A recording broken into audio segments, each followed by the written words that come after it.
if we start to use other kinds of measurements, then we always end up not only with something that's not the gospel, but history tells you you end up with something that's really violent at the end of the day. All right, the next tenet of theological liberalism you talk about is public policy as the gospel. Talk about that one. Yeah, this one's tough to do. So here's the thing: if you're not careful, people will think that you're saying that you're against justice and you're against mercy, you're against caring for the widow, that you're a white nationalist, or they accuse you of all sorts of Hmm. things.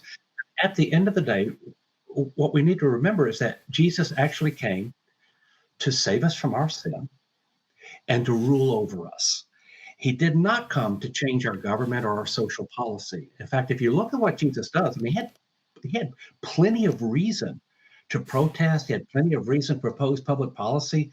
When Jesus began his ministry, Tiberius was the emperor of Rome. Tiberius was his perversions are so horrible.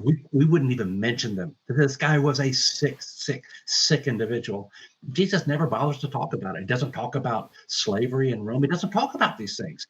What Jesus realizes is that when we make disciples of people, when people give their lives to him, then good works will follow that. Justice will come out of that. Mercy will come out of that. But if we instead focus our efforts on social policy and social justice and so forth, what often happens is we become manic people and very angry people. And you see this in progressives. The Mm. angriest people in the country are progressives. Yeah. Angry, bitter, manicky. And if we start there, we actually don't make a lot of change. And we also miss the individual who needs a relationship with God. So we start as Jesus did, Mm. with helping people develop a personal relationship with God, where he's the Savior and the Master. And then out of that flows the good works that we want to see, and that really will make a difference. And out of that, I would say too, out of that will flow the way we vote to try to make the world better for other people. Of course, as Christians, we want to do that as well.